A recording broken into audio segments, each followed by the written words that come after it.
me gusta, comienza la noche con Juan Musa.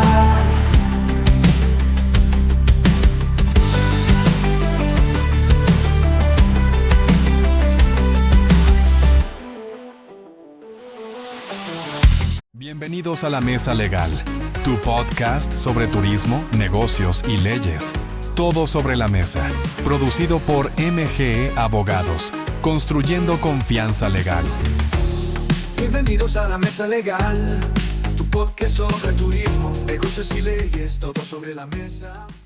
Amigos, muchísimas gracias por compartir con todos nosotros. Para nosotros es un grandioso honor y un grato placer. Y ustedes saben que tenemos de los ejes centrales para hablar en La Mesa Legal: turismo, negocios y por supuesto leyes. Y hoy en esta parte de leyes tenemos nosotros a todo un experto en derecho inmobiliario, un experto en derecho en sentido general, un académico. Y bueno, si me extiendo en la presentación puedo robarles más de los minutos que le debemos dedicar a esto, pero Héctor Aliés con nosotros. Muchísimas gracias por participar aquí en La Mesa Legal, Héctor. No, el agradecimiento es mío, Juan Yamil, por la amable invitación, tanto tuya como de Eduardo, a participar y a que ustedes me invitaran a sentarme en esta mesa legal. Que ahí te comento que primero me gusta el nombre y también la visión del podcast de no solamente hablar de derecho, también de negocios, hablar de turismo. El abogado de hoy en día necesita o es imprescindible que no solamente sepa de derecho. El vicepresidente legal de un banco, para poner un ejemplo, necesita entender el negocio, necesita entender lo que pasa en la banca. El vicepresidente de una empresa turística por igual. Entonces, me encantó el enfoque que ustedes le han dado a este espacio, augurándole éxito siempre y que no me dejen de invitar. Muy agradecido por la invitación. No, muchísimas gracias por esa palabra. Y bueno, sí, es el interés de nosotros, Héctor, pues compartir con todo el público de la República Dominicana, digamos que una propuesta de valor y bueno, con muchísimo más razón teniendo invitados de tu calibre. Valor y refrescante, sobre todo, porque muchas opciones hay, pero no todas logran combinar esas cosas, que sea de valor, que se transmita conocimiento, pero también buena información, pero que también sea refrescante, claro, con otras caras, y eso es lo importante, y eso es lo que ustedes han traído. Muchísimas gracias. Héctor, tantos temas que pudiéramos nosotros conversar contigo, que pudiéramos diluirnos en todo este mar de aspectos, que son de suma importancia para toda sociedad. Pero no podemos dejar de pensar en Héctor, el académico. Tú nos hagas una comparativa de cómo has visto la parte académica de los últimos años de la República Dominicana con lo que en la actualidad se está desarrollando. ¿Cuál sería la opinión de Héctor de la parte académica del profesional del derecho que se está formando?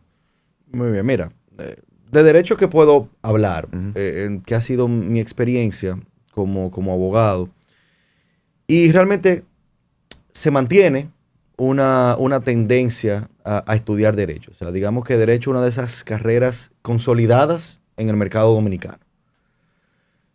Ahora bien, en los últimos años se han generado muchos cambios, y sobre todo yo diría a partir del año 2000, que empezaron muchas reformas legales. Tú ves la ley de propiedad intelectual, la ley de derecho de autor.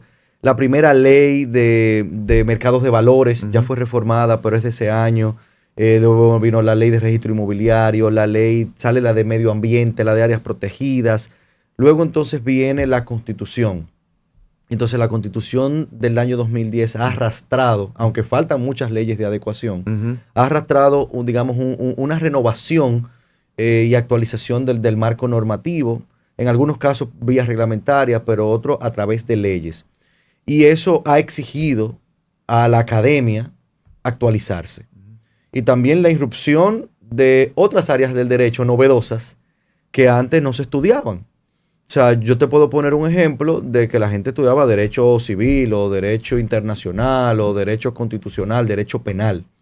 Pero hoy en día tú puedes decir, mira, el derecho administrativo y la regulación económica está de moda porque la interacción de los actores con el Estado ha cambiado. Ujú. Antes era difícil tú ver un Tribunal Supremo Administrativo lleno de casos Ujú. contra el Estado Dominicano. Pero también ves un área como el derecho de los mercados financieros, fideicomiso, banca, valores, pensiones. Bueno, la misma especialización del derecho inmobiliario. Pero que por quizás supuesto. hace muchísimos años se veía Por desde el supuesto. paraguas del derecho civil únicamente. Por supuesto, entonces ha demostrado ser una rama autónoma de nuestro derecho. Entonces, eso ha traído una actualización necesaria y se ve. Ahora el cambio generacional, ya eso es otra cosa. Ya se estudia derecho, pero los jóvenes ahora se enamoran de los programas de movilidad, que en nuestra generación eso era prácticamente casi inexistente. ¿Dónde puedo ir a estudiar? Quiero irme a estudiar un cuatrimestre en Europa, en Estados Unidos, tomar una materia virtual a través de las redes académicas que se conforman. Entonces, el derecho, siempre que se mantenga actualizándose, va a ser una opción. Y viéndose como una carrera que es una ciencia social, que tiene un matiz muy especial. Los problemas en el derecho no se terminan, pero nos va retando. Antes solamente era la parte procesal, ahora el arbitraje, pero ahora el arbitraje tiene diferentes vertientes que también se estudian. Se habla de mediación, se habla de conciliación, de esos métodos de resolución alternativa, pero que han entrado al mundo del deporte, que han entrado al mundo de la inversión. O sea, que ya el arbitraje se ve de la construcción. Ya ahora se habla de los dispute boards como un método para proyectos de infraestructura pública y otros similares. Hablar de los dispute boards. Entonces, ha evolucionado, sin duda alguna. Y la academia no se ha quedado atrás en ese sentido. Sí que falta, y es un tema también que hay que entrelazar y apostar más a correlacionar la profesión del derecho con la academia, en el sentido de que la academia no se puede ver como un espacio donde yo quiero o generar otro ingreso que no tengo, o solamente para poder decir, mira, yo doy clase en una universidad. Sino ese respeto por la academia que se debe de tener. Y el académico entonces está llamado ¿a qué? No solamente a enseñar, también a aportar. ¿Y cómo aporta? Tú te tienes que investigar. Usted tiene que escribir. La doctrina dominicana todavía sigue siendo precaria. Mientras en otros países tú te vas y tú de una materia, de un libro, por ejemplo, responsabilidad civil, por pensar rápidamente en una asignatura, ¿cuántos libros de responsabilidad civil hay en República Dominicana? Tú lo cuentas con los dedos de la mano. Entonces, producir, el académico también debe de comprometerse con la academia, de llevar ese conocimiento, de transmitir, y eso es lo que inspira entonces al estudiante y lo enamora de la carrera que seleccionó. Todas estas noticias de estafas en la República Dominicana, con ventas, con contratos de promesa de venta, con la dificultad de la entrega de un inmueble luego que está pagado, ha llevado quizás a la sociedad en sentido general a tener un ojo visor de cuando va a realizar una transacción inmobiliaria. Y bueno, uno en principio pudiera decir, bueno, la ley está allí y hay sanciones para quienes inejecuten un contrato, y si llega al tipo penal, allí también se encuentran las leyes. Pero no basta. ¿Qué consideraciones tienes tú de que pudieran aportar para que el derecho inmobiliario en la República Dominicana dé un paso de avance para evitar quizás este número excesivo de estafas inmobiliarias que están sucediéndose? Tomando en cuenta de que evidentemente al 100% nunca eso va a suceder, pues es un tema material imposible. Pero sí, ¿qué pudiera hacerse desde el derecho inmobiliario para evitar un poquito más todas estas estafas? Mira, agradezco la pregunta ante una realidad que en este momento se ve en los tribunales, se hacen foros, es muy pública, es algo que está generando problemas para el ambiente de negocios y el clima de negocios, la confianza en el ámbito inmobiliario. Pero no es un tema solamente del derecho inmobiliario. Hay varias aristas. Entonces, un tema penal. Ya mencioné previamente lo desactualizado que está nuestro Código Penal. Porque la estafa es estafa. y se tiene que penalizar. Pero luego un proceso también que tarda y hay un desgaste ahí de contra aquel que va en búsqueda de justicia ante verse engañado, estafado. Entonces hay un desgaste y muchas veces se juega el desgaste de los actores. Pero no solamente tampoco el derecho penal, viene el tema institucional, que cada quien cumpla su rol y que lo haga bien. No solamente los jueces, no solamente los funcionarios del registro inmobiliario. Aquí también entran al juego, por ejemplo, las mismas constructoras, los mismos desarrolladores. Usted es un proyecto, cumpla. Después vienen otros actores que ahora han salido, que son los brokers, los intermediarios. Ahí se está viendo de todo. Eso es una regulación necesaria. Hay un proyecto que anda circulando para regular el corretaje inmobiliario. Eso tiene que salir, porque no hay control. Cualquiera se mete a estar vendiendo inmuebles, te habla de tema en efectivo, te habla de tema de que no vamos a hacer esto. Entonces se transmite mucho desconocimiento. Y ahí entonces reniegan del expertise legal. De que no es necesario y te mandan un borrador. Y yo he tenido casos que ahí uno se da cuenta, no, aquí falta conocimiento. Y luego nos vamos a la administradora de los inmuebles, al registro inmobiliario. Las herramientas que se han desarrollado para potenciar seguridad jurídica y que aquel que no conoce pueda acceder a ellas. Pero este tipo de espacio ayuda a difundir esto. Porque no necesariamente un dominicano ausente, donde los dominicanos en Estados Unidos y otros países son los que ahora mismo están comprando inmuebles en polos turísticos.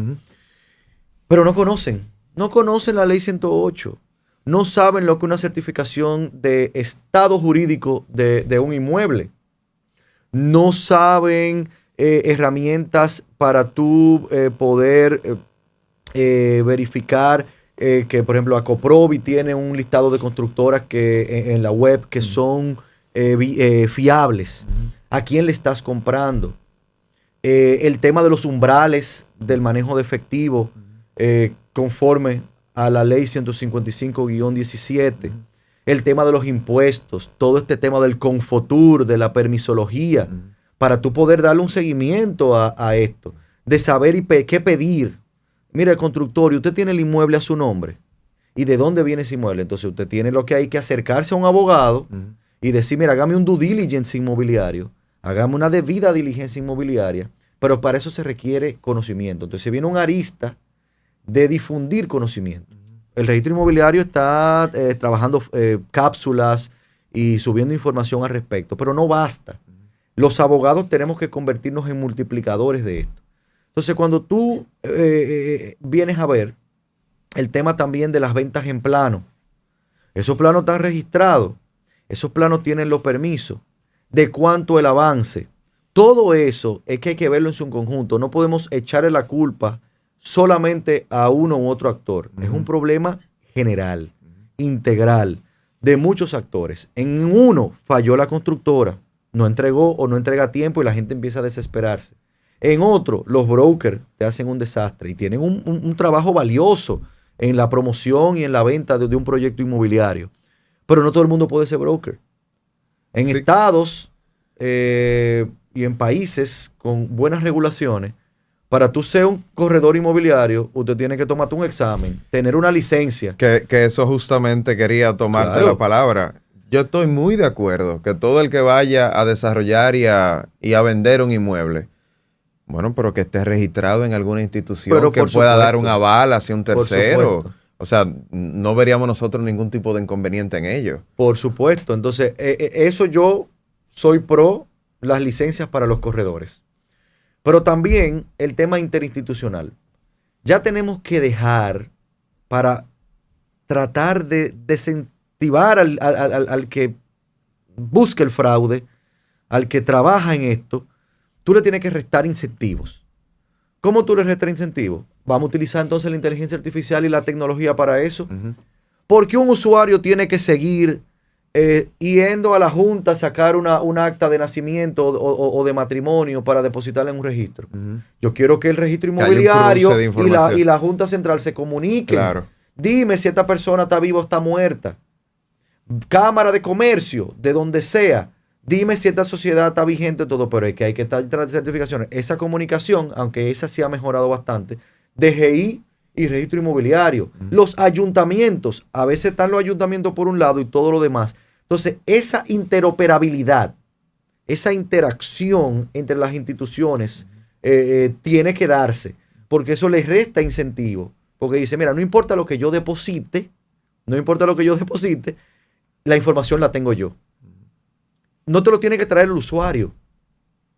Un duplicado por pérdida, que se da mucho fraude. Porque es que es un cheque en blanco. Se me perdió y tú haces un auto auténtico y tú declaras que se te perdió.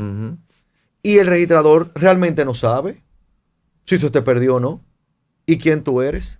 Por eso han tomado la práctica de que vayan y comparezcan y firmen aquí. Pero el registrador no está tampoco para ser un verificador de firmas.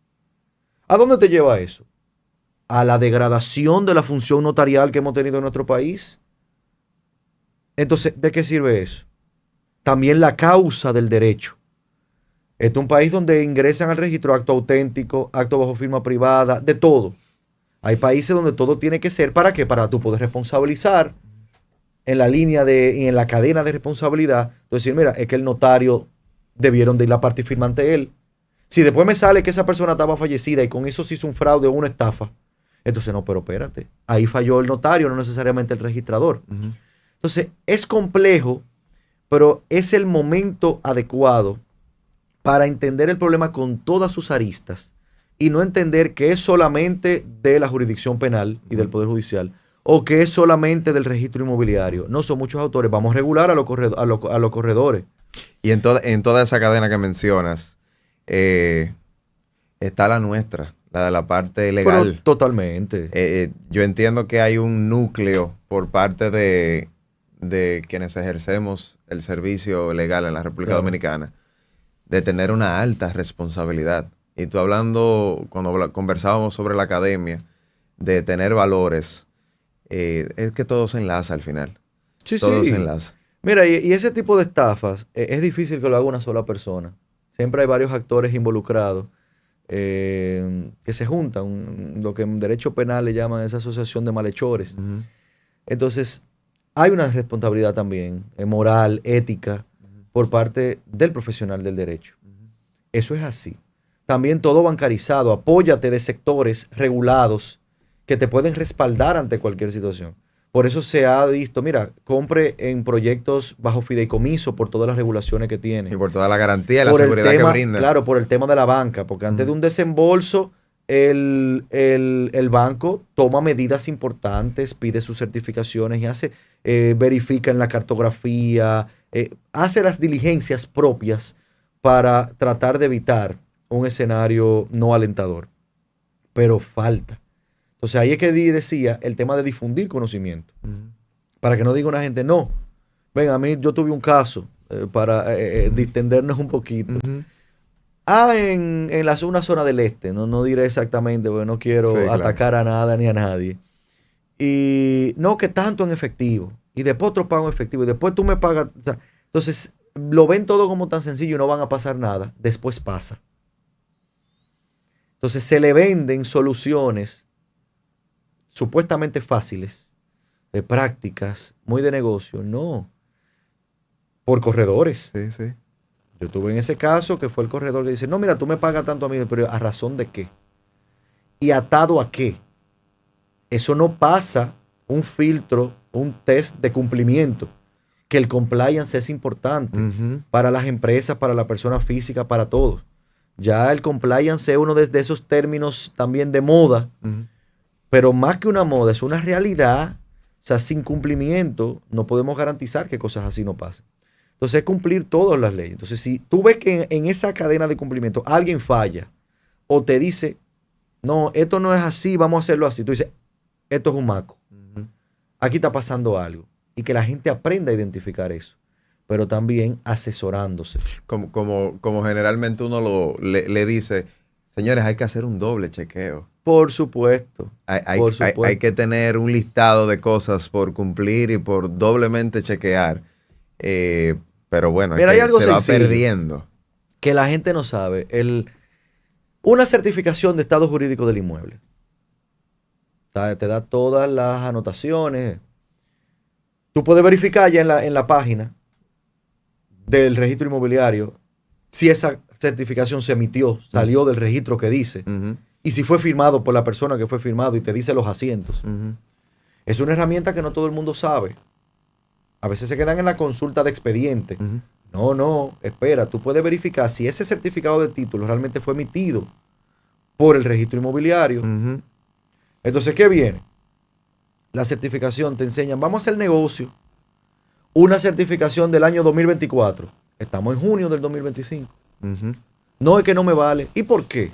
No, pero es que no ha pasado nada después de eso. No te fíes. Porque toda certificación de estado jurídico de un inmueble vence a la fecha de su emisión. Hay gente que dice que no, que la certificación, y me lo han discutido, tiene 30 días, 45 de vigencia. Yo, primero, eso no está en la ley. Y número 2, no es así. Porque yo, retirando mi certificación y dando la espalda, puede venir una anotación nueva. Eso es así, ¿no? El mismo día. Vence en el mismo día. Sí, y sí, el registrador no es responsable porque no puede garantizarte que al otro día entró algo, lo registró. Si no hay un bloqueo que se lo impide, eso es su trabajo. ¿Es su obligación? Eso es su trabajo, eso es su deber y su obligación. Entonces, claro que sí. Entonces, la gente a veces pasan cosas, te montan una certificación, pero todos esos códigos de barra, hay muchos mecanismos de seguridad y herramientas que han puesto en disposición de la persona para tú saber. Es como, por ejemplo, también una estafa inmobiliaria, también la gente, el mismo comprador. Imagínate una casa. Tú no puedes comprar todo por internet. Y si usted está en Nueva York, venga de un pronto y vaya a ver qué es lo que usted está comprando. Después, que no eso es mío. Usted compró algo, no, yo desalojo.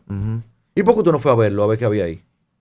O se entró a la cartografía que está a disposición de las personas y usted ubicó dónde que usted está comprando ese terreno y ve si eso está baldío, si eso está yermo o no, si está construido o no, ¿qué hay ahí? No, pero mira, hay unas casetas que hay ahí. Si está en área verde. Si está en área protegida o no, protegida. porque tú puedes activar las capas a esos fines. Sí. Espérate, eso está en área protegida. Sí. Entonces, no fiarse, buscar una buena asesoría y acompañamiento legal con gente que entienda, y por eso la importancia, y recalco, de estos espacios, que entienda el tema del negocio, de la ley y del turismo. A veces te venden, no, es la segunda y tercera venta.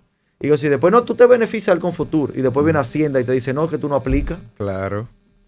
No, por eso nosotros queremos normalizar bastante el tema del derecho inmobiliario aquí en la República Dominicana, porque no es un tema exclusivo de quienes ofrecen los servicios legales. Es algo que tiene que normalizarse en la sociedad en sentido general, para que no estén ajenos a todas estas realidades que tú estás muy bien describiendo. Porque lamentablemente ese es el día a día.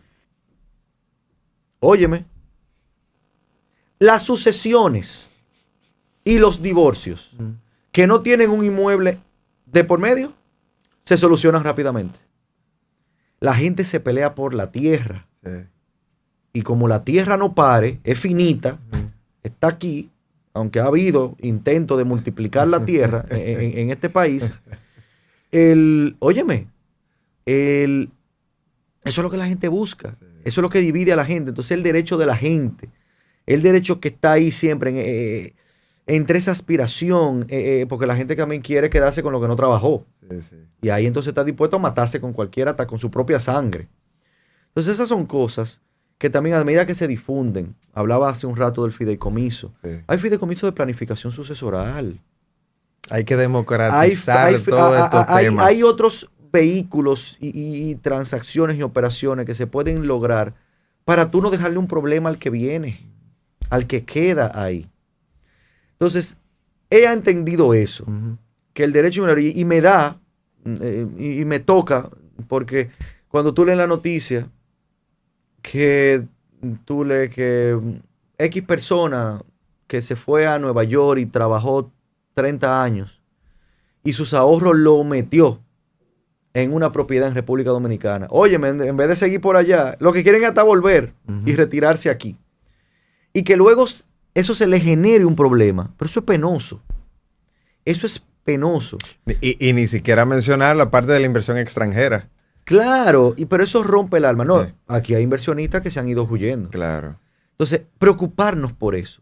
Entonces, a la medida que eficientizamos, tecnificamos, difundimos conocimiento, la interoperabilidad de la que hablaba, las respuestas oportunas, porque el cúmulo se presta al fraude, a la corrupción, un sinnúmero de factores. Eso el inversionista lo ve con buenos ojos. Yo siempre he criticado el sistema aplicable en República Dominicana, porque aquí se habla de sistema torrents, pero estamos con un torrents desvirtuado de su esencia. Híbrido. Porque si fuese el verdadero sistema de origen australiano, que hay, por ejemplo, hay modificaciones que se han hecho en Australia. En Australia ya no hay duplicado por pérdida. Ya no se entregan títulos. Yo soy un abanderado de eliminar los certificados de título, porque los certificados de título son un problema. Se pierden y después tú tienes que pedirlo otra vez. Tú tienes que confiar en el folio registral, en que te entreguen una certificación y el registro te diga qué es lo que hay y no hay afectando ese inmueble y de quién es. Y se ha desvirtuado. No se aplica con el fondo de garantía, no se aplica con la eficiencia que tiene que aplicarse. Es un sistema registral muy cuestionado. España, la tasa de conflictos inmobiliarios es menos de un 1%. Aquí, todos los días hay un rol por sala de 20 y 25 audiencias mínimo en un tribunal inmobiliario. Entonces, pero eso es parte de la cultura de fraude que arrastramos históricamente. De los problemas que arrastran las grandes instituciones del Estado tenedoras de inmuebles, que ha sido un fracaso la gestión de esas instituciones. Entonces, cuando tú te vas a eso, se cuestiona todo. Entonces, es una gente que puede venir hasta una operación legítima, que Juan Yamil le vendió un inmueble a Héctor, y puede venir un tercero y hasta someter una lítera nada más para que te inscriban una anotación y extorsionarte. No, pero eso... Yo tuve un proyecto así. Pero es que eso no es una hipótesis, esa es la realidad de lo que sucede. Una torre se estaba construyendo, vendida, con financiamiento del exterior, una anotación. Oye, ¿cómo? De un supuesto vecino que se entendía afectado por la construcción, por las bolitas de polipropileno. No se fue a medio ambiente. ¿Qué hizo? Hasta que se le declararan inadmisible o se transara el caso por el tema de negocio, claro, la metió en la jurisdicción inmobiliaria. Y ahí estaba la nota inscrita. Y ahí está la nota inscrita, que eso entonces provoca otra reacción en los adquirientes, en aquel, hablaba del financiamiento del banco, en aquel que tiene que pedir un préstamo con garantía hipotecaria para adquirir la propiedad. Está viendo la litis. Por eso se está viviendo en el sur, se está viviendo en varios sitios. Que mira, meten litis sin ningún fundamento, ligeras. Entonces ahí, por lo menos el último reglamento de tribunales de la jurisdicción inmobiliaria trajo un mecanismo novedoso para tú poder levantar una anotación de litis según sea el caso. Así es. Pero antes teníamos los brazos atados con sus cuestiones, pero va marchando. Pero es la mora. Hay tribunales en los que eso se ha atacado y va mejor, pero hay otros no tanto. Por el tema de la mora, no es a veces la cantidad de expedientes que tiene el juez. Comentábamos antes de iniciar esta entrevista que yo tengo que decirle al cliente que una audiencia que se conoció en junio, la próxima es en septiembre, en octubre o en noviembre. Entonces, cuando tú conoces 2 audiencias al año, quizá los números te pueden bajar. Pero eso hay que verlo desde el punto de vista del sistema. Sí, tú dices que tú estás trabajando tus casos o que saliste de eso, pero tú estás conociendo 2 audiencias al año. Entonces, el caso me está durando 1 año y medio. Entonces, justicia tal día no es justicia. A veces casos sencillos para cancelar la litis, para una otra cuestión, digamos, en el ámbito inmobiliario que no puede ser, que no es tan compleja. Entonces, vamos a fijar y luego a fallar más rápido. Pero también ahí me voy. Tampoco podemos tener una justicia con un enfoque exclusivamente numérico. ¿Qué significa eso? No solamente ver estadísticas, es la calidad de las decisiones. Entonces, si después sale el certificado de título a nivel registral o sale la sentencia y ponen Héctor Arias y no Héctor Aliés, que es el titular del derecho, yo tengo que rectificar y volver al tribunal, arrégleme esa decisión, hay que ver, ¿es un error material o no lo es? Y determinar todo eso.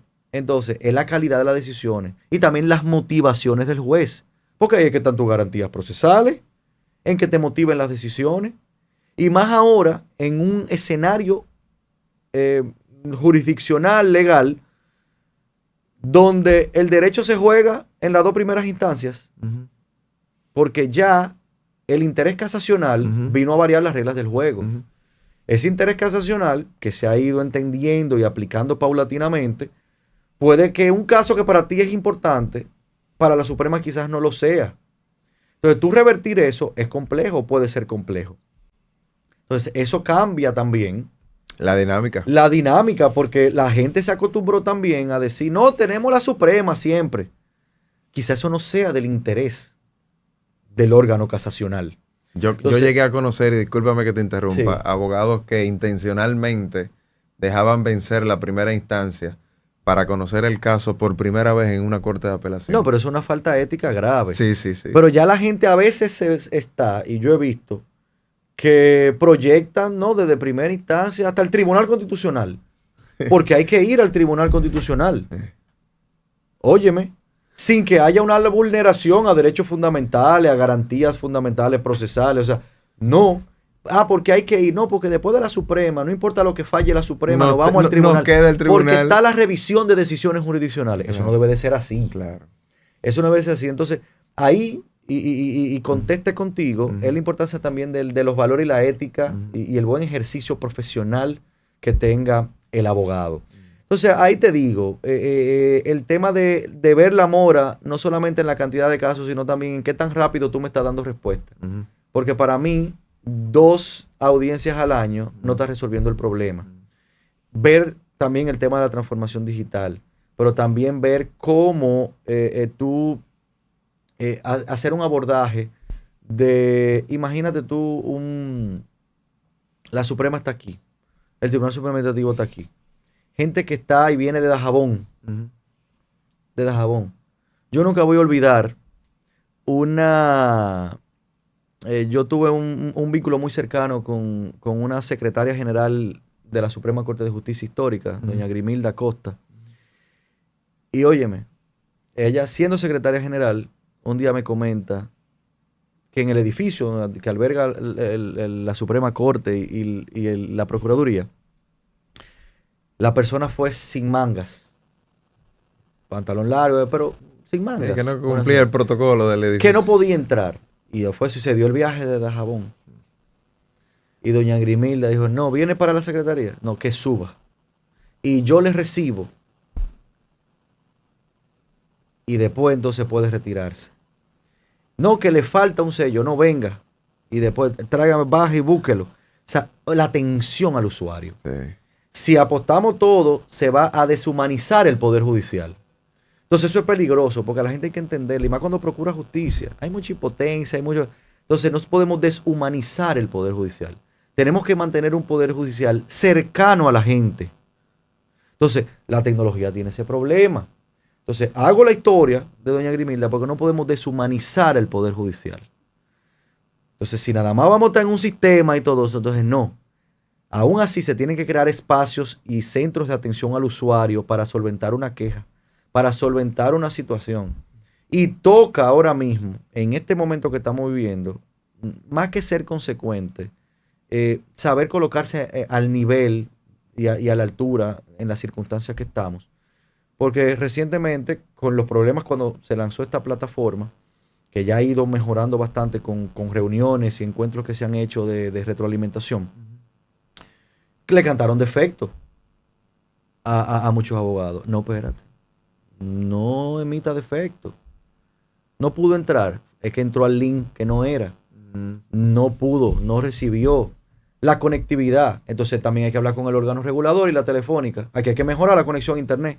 Aquí hay que reducir la brecha digital. Porque, mira, uno va a una audiencia camino a Samaná o a Puerto Plata. Mira, y uno se encuentra con zonas donde no hay señal. Entonces, imagínate un colega nuestro que viva en uno de esos campos, que se trasladaba al centro de la ciudad a su tribunal, pero no tenga buena cobertura.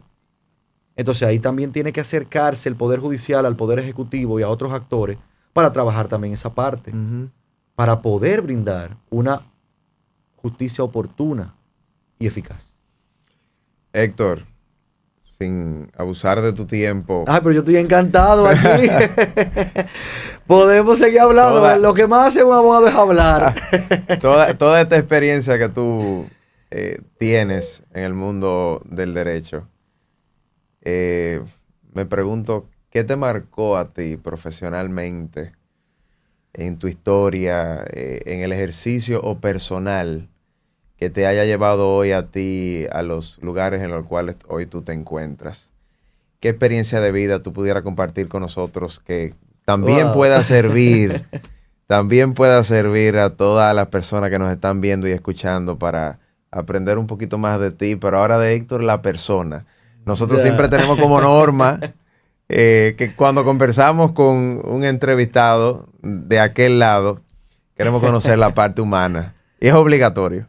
Mira, yo te puedo confesar lo siguiente. El derecho siempre fue mi opción número uno. Cuando en época del colegio, dije, ¿qué tú vas a estudiar? Y yo voy a estudiar derecho. A mí me marcó mucho, y se lo digo a los estudiantes hoy en día, el estudiar y trabajar. El ver lo que uno veía en el salón de clases aplicado en la práctica.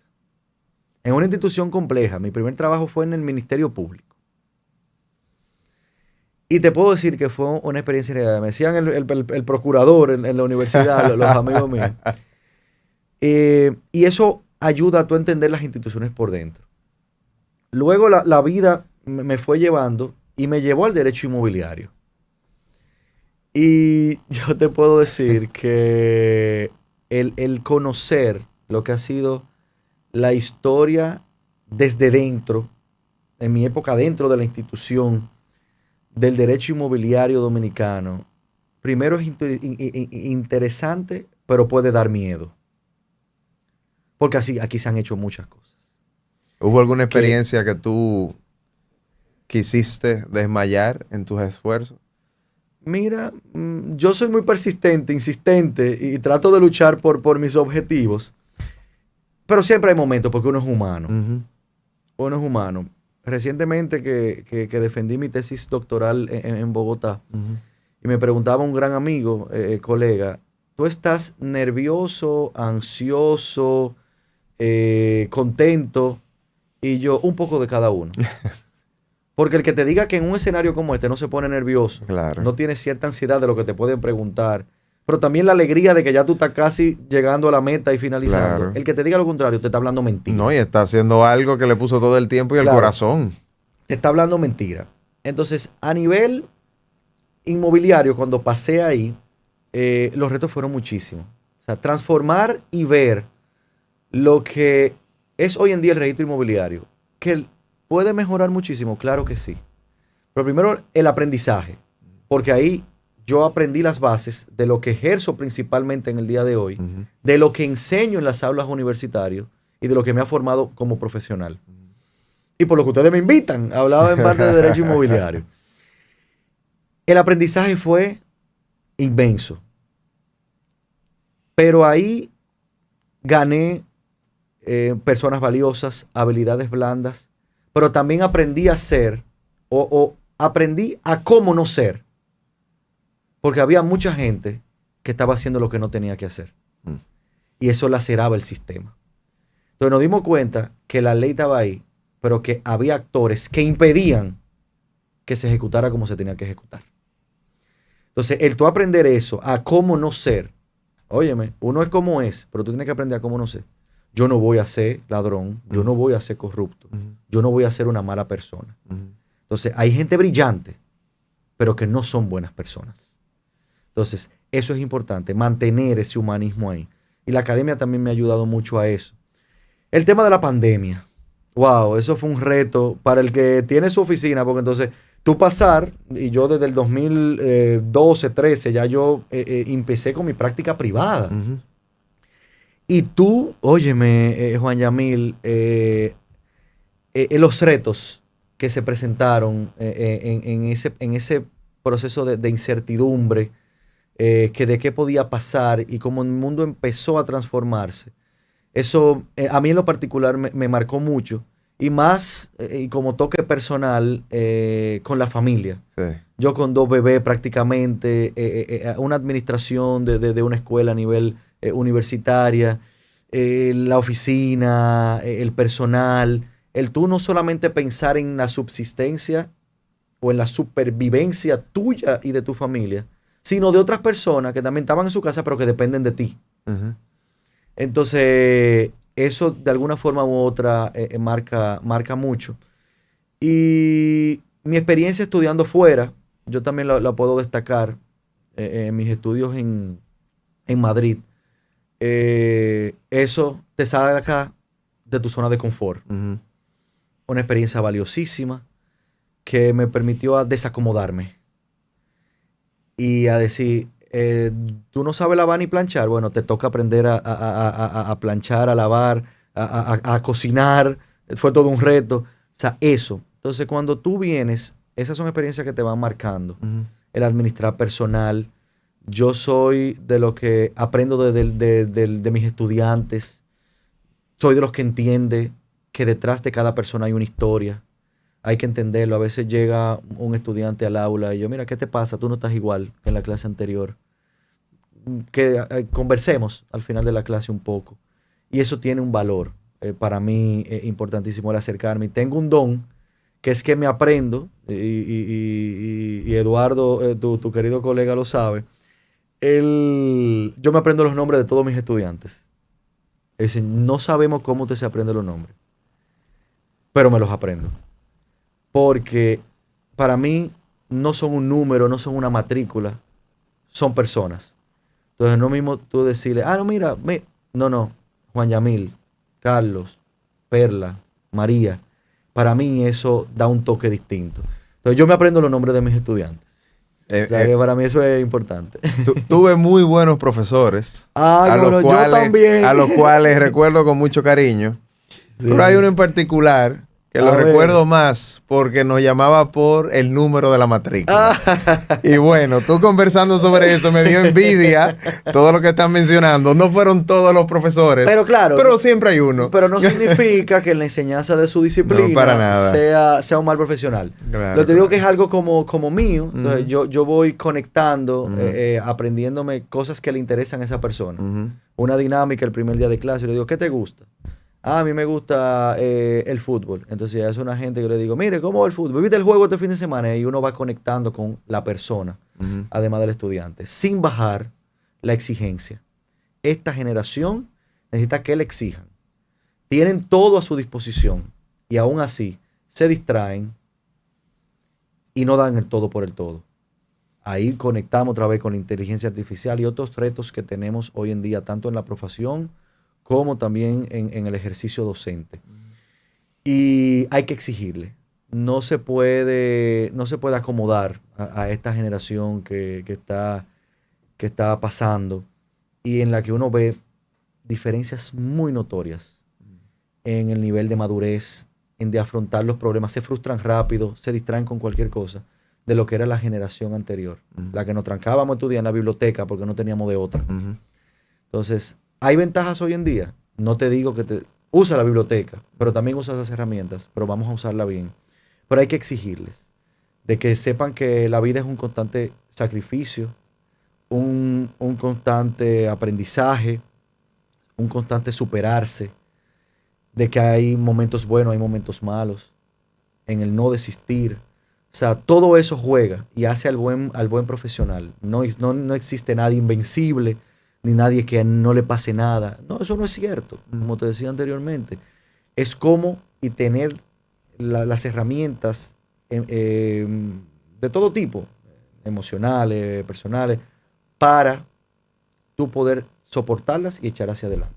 Y siempre entender lo siguiente, que la familia siempre será el lugar seguro. La gente va y viene, te topa, estás en un trabajo, pasas a otro, estás en un rol, estás en otro, que a veces la gente lo que sigue es al rol, no a la persona, y ya no estás ahí y ya no son iguales contigo. Eso hay que entenderlo.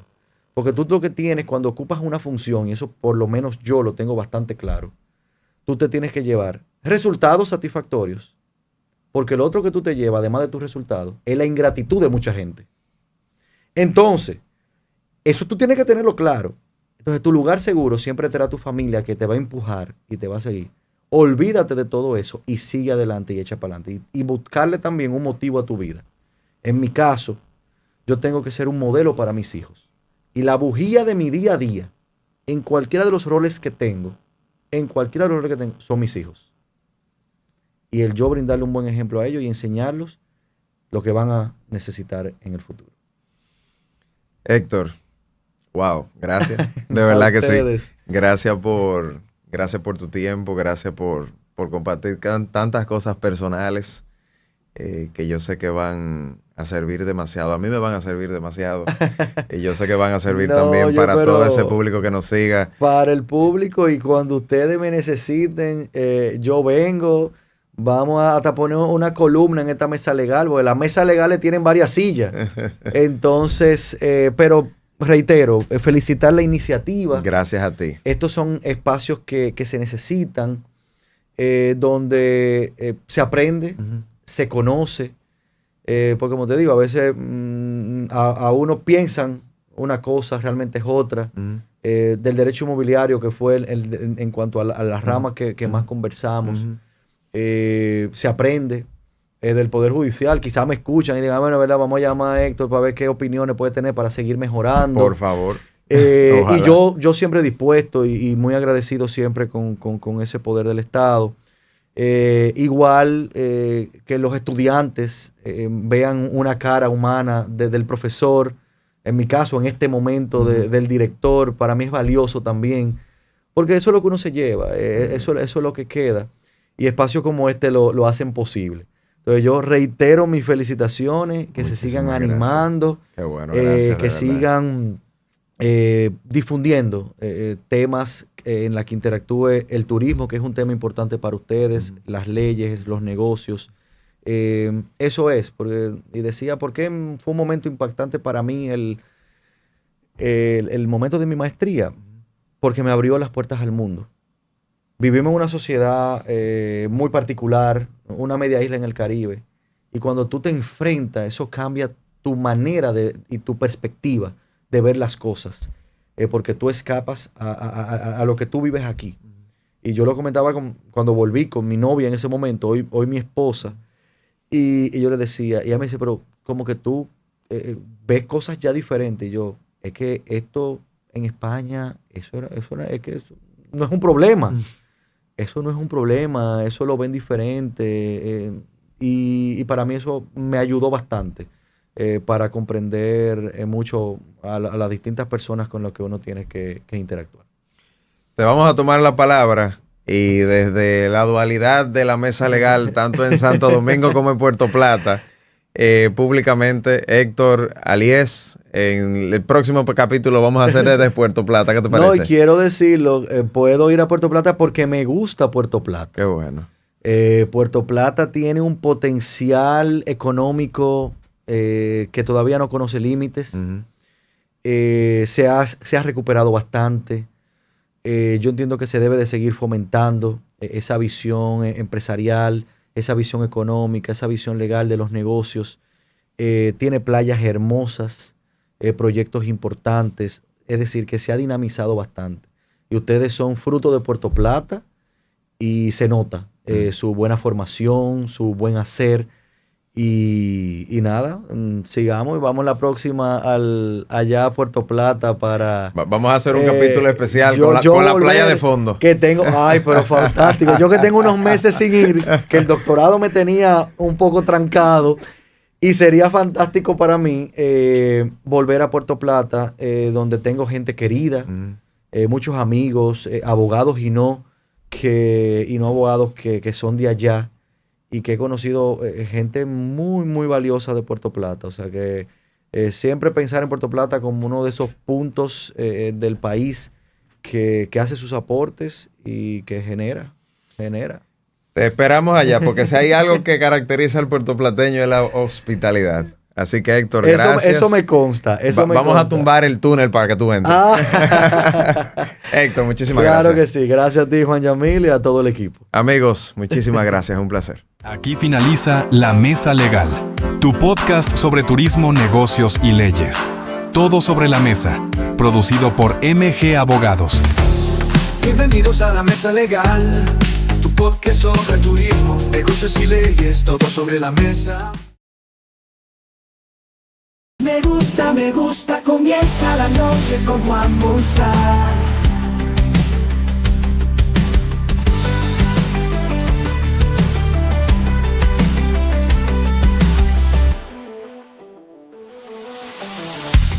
Cuida tus límites. El alcohol te quita lo que más quieres. Si su vehículo, no importa la marca, el modelo, el año, si tiene algún problema de la carrocería, ahí está Talleres Palin. Honradez, experiencia y servicio. Para mantener una buena salud bucal es necesario una adecuada higiene y consultar al odontólogo regularmente. Por eso, visite al Dr. Cosme Sufrón en su consultorio dental de la calle Hugo Cunhar, número 24, con teléfono 809-586-2855, con más de 20 años de experiencia, para poder reír con libertad y lucir esa sonrisa radiante que deberá ser nuestra compañera para toda la vida. La hemodinamia es una subespecialidad de la cardiología que se encarga del estudio anatómico y funcional del corazón. Aquí podemos detectar patologías cardiovasculares y sobre todo en el área de la cardiopatía isquémica, ver si tenemos a nivel de las arterias del corazón alguna obstrucción que sea significativa y proceder a su tratamiento inmediato. El tiempo de recuperación de los pacientes varía de si es un procedimiento que se hace diagnóstico o es un procedimiento terapéutico. Estamos listos para cuidar de ti en procedimientos de cateterismo cardíaco, angiografía periférica, marcapasos. Aceptamos seguros médicos. Estamos abiertos las 24 horas del día. Para más información, llamar al 809-586-2342, extensión 2136. Sala de hemodinamia, Centro Médico Burnigal. Agua Jericó ratifica su compromiso de calidad y servicio con el pueblo puertoplateño. Con más de 25 años en el mercado, Agua Jericó es la planta distribuidora y procesadora de agua embotellada más moderna de toda la zona norte, equipada con las más avanzadas maquinarias de lavado, llenado, empacado y purificación de agua del mercado. Agua Jericó garantiza la salud de todos a través de las últimas tendencias industriales y un personal altamente calificado, ofreciendo así a sus consumidores un producto puro y de sabor único que todos prefieren. Ahora también con su planta procesadora en Las Terrenas, Samaná, Agua Jericó llega a todos los rincones del litoral norte, llevando consigo frescura, calidad y pureza en cada gota. Ahora más que nunca, cuando visite un establecimiento, solicite Agua Jericó. Gota a gota, calidad y frescura.